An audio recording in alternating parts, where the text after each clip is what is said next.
Welcome backstage. We are in the Schuster Center. We're behind the scenes. We're actually in rehearsals for La Boheme, which opens in 2.5 weeks. This is the command center. This is where the production team is working busily, getting things prepared.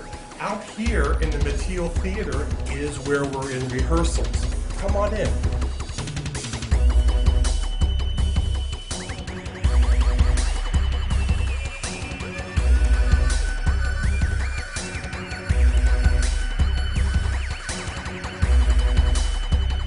So what we're doing here in the Mateel Theater is we have the whole stage block.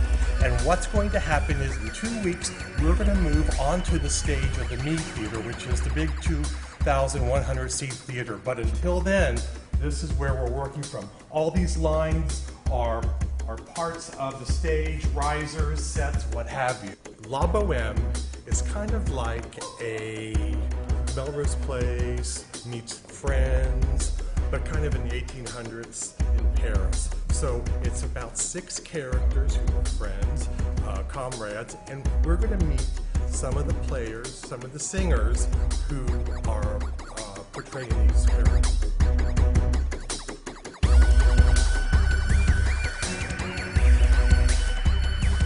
Eric, you were in last season's Boheme Best. So where are you from? I'm from Columbus, Ohio, short drive, and I came and auditioned for Dayton a couple of years ago and got cast in Boheme Best, and then got invited back to do La Boheme. This is my first one, so I'm really excited. Okay, so you're an Ohio guy. Yes. So are you familiar with Dayton? Have you've been here before? I have. What do you think? I love Oakwood. I love the Oregon District. You all have a Grater's ice cream, so I'm pretty set. So tell me about your character. Okay, my character he's the guy, his name is Chouinard, and he's a musician, and he likes to pretty much comment on everything that's happening in the show. So you'll notice that he's always got a little statement about how people are feeling. He's sort of like Toofer from 30 Rock and meets Sheldon from Big Bang Theory. What stereotypes do you hear about opera singers, and why is it not correct? Well, the first stereotype is always that we're fat and have horns, and as you can see, it's not that way at all. Let me stand up straight. In today's field of opera, you have to look great, you have to sound great, you have to be a great actor, because the art form is evolving for a new audience. So to keep up with that as a singer, you have to get to the practice room, you have to get to the gym, you have to get to the acting coach, the music coach. There's a lot of work involved with being the next great opera star.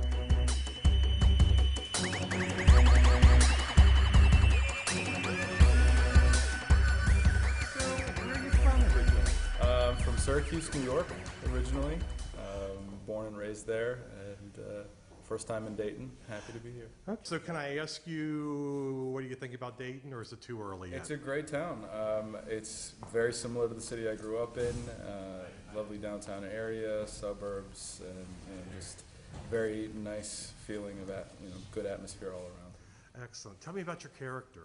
I play Rodolfo. He's the poet of the Bohemians.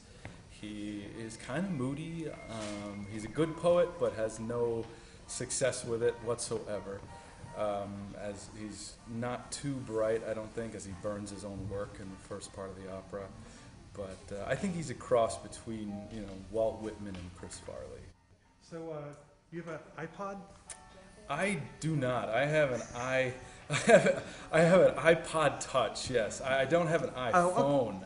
That's okay. What I don't have. Oh. Yeah. So, like, what kind of music do you have on there? Is it strictly classical, strictly like? No, I have a large variety. I have probably about, I would say, 100 different operas there from start to beginning. Just because we have to listen to it all the time and keep yourself, aware of everything that's going on. But I would say about 40, 50 hours worth of rock and roll from all ages, from the late 50s all the way through to current modern rock and roll. Who's your favorite rock artist? My favorite pop rock singer of all time has got to be Freddie Mercury.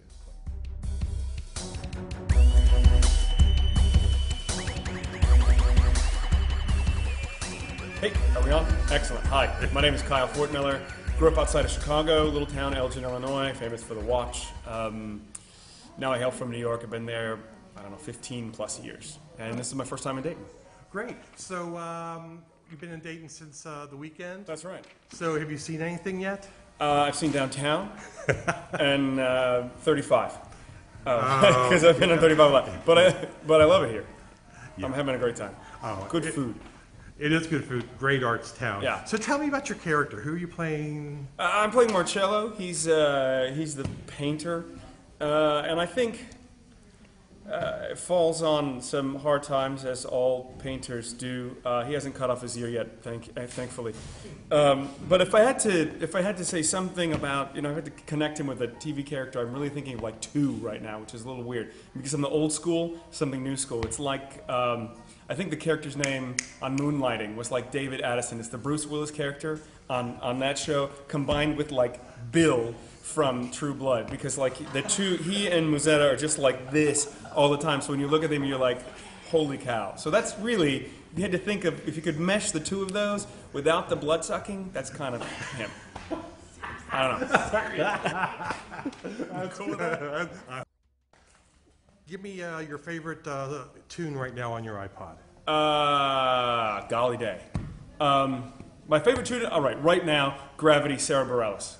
So let's talk about stereotypes. Yes. Tell me about what's your favorite opera stereotype? My favorite opera stereotype is the question is, do you have to be careful what you eat? Do you have to eat it only at special times? And luckily, I'm not so. I mean, I'm not wearing a scarf. I don't feel like you have to say no to wine and milk and cheese and things like that. But so I think that's a big myth that people think you have to be so careful. We do have to be careful with our bodies, but I mean, because it's our instruments in here. But seriously, moderation in all things.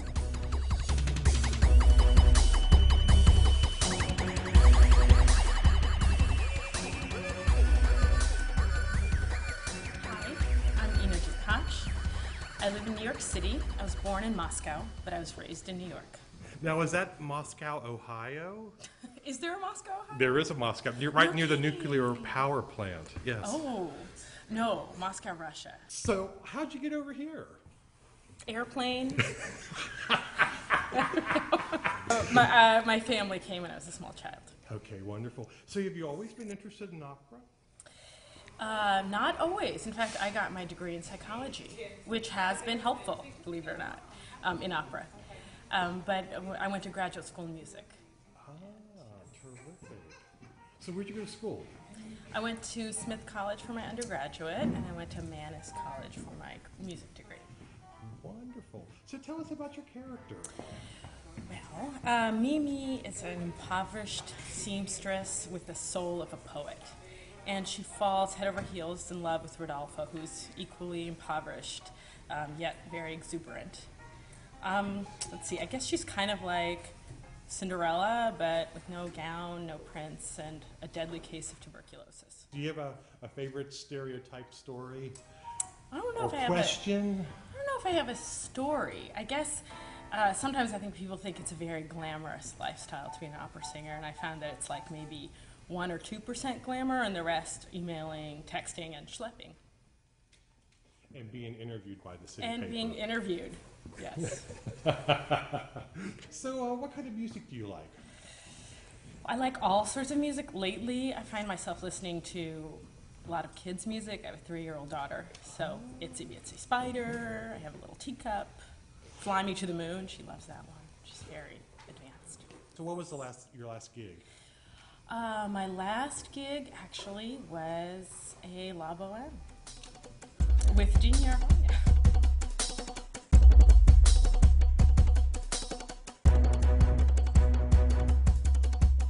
My name is Christopher Temporelli. I am into Dayton here from Brooklyn, New York. Ah, New York. From New York City, yeah. Brooklyn. So is this your first time in Dayton? I actually drove down here once before. I'm originally from Michigan, and so I was in Dayton one other time, I think. Okay, great. Yeah. Super. I've been enjoying the city. We've only been here briefly, but it's been good so far.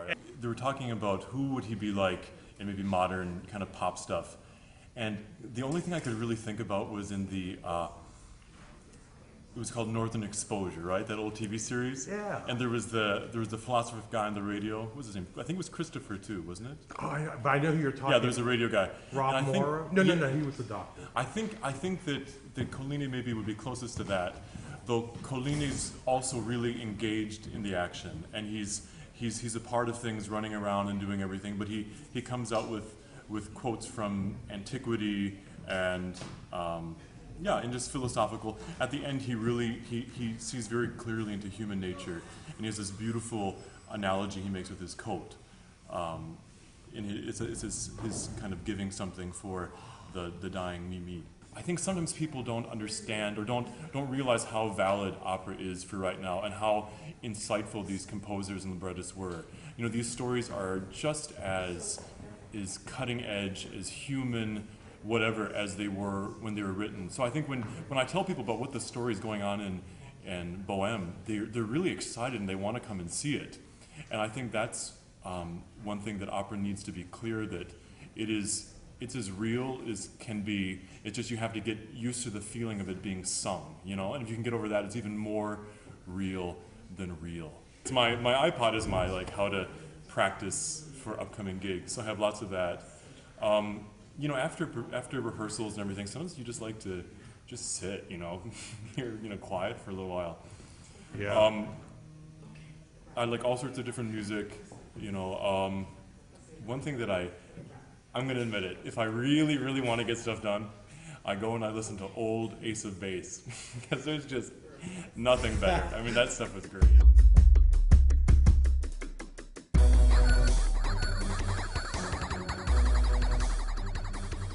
Kirsten's returning from our 50th season, where she was best in our Porgy and Bess, which was our season opener. Kirsten, tell us where you're from. I'm from Alexandria, Virginia, and I now live in Ypsilanti, Michigan. And so you're back in Dayton, and you've been here before, so what's your opinion of Dayton? I love to come to Dayton and eat. One of my favorite things to do. You have some great restaurants here, and just really you have such a wonderful family in the Dayton Opera Company, with the company and supporters. So what kind of food do you like to eat? I like lamb chops. What? You don't eat like little watercress sandwiches and... Gosh, one of my pet peeve stereotypes, I think, is what opera singers like to listen to as far as music, especially getting ready for a show. For instance, for me, I like to jump around my dressing room like a mad woman, listening to hip-hop music, and then I like to cool it out to some gospel before I hit the stage. So, like, what's on your iPod? What are you going to jump around to in a couple of weeks? Well, I might jump around to some Jay-Z, but actually, right now, I'm listening to Carmina Burana. I just love that piece, and I just play it over and over and over. Especially the baritone solos, they're just wonderful. Tell me, I mean, you're here with Miles in tow, and Yes. Miles is Kirsten's son, who's how old? 3 months. So how is it traveling on the road with a child? So far, so good. It's our first gig from childbirth, and he just loves music. He sits in rehearsal and sometimes falls asleep, but a lot of times he's paying great attention, and so far, so good. I've got a great friend, Joelle Lamar, and she is helping me take care of him, and we're having a blast. And hubby comes to visit you once in a while? Yes, he's coming next weekend, and he'll be here for the show as well. If you all remember, back in the day, there was a show called 227, and a character named Jacquet. I kind of think Musetta is much like her. It's just a woman who knows what she wants as far as relationships, and, you know, does whatever she wants with whoever she wants, and ditches them when she's done. Perhaps. But she's very loyal to her friends.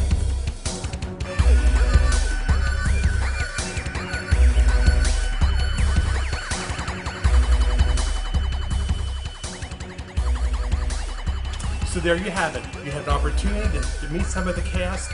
Now you can meet them in person. Why don't you come to the performance on October 21st and join us at the cast party at the Dayton Racket Club immediately following the opera. We'll see you there.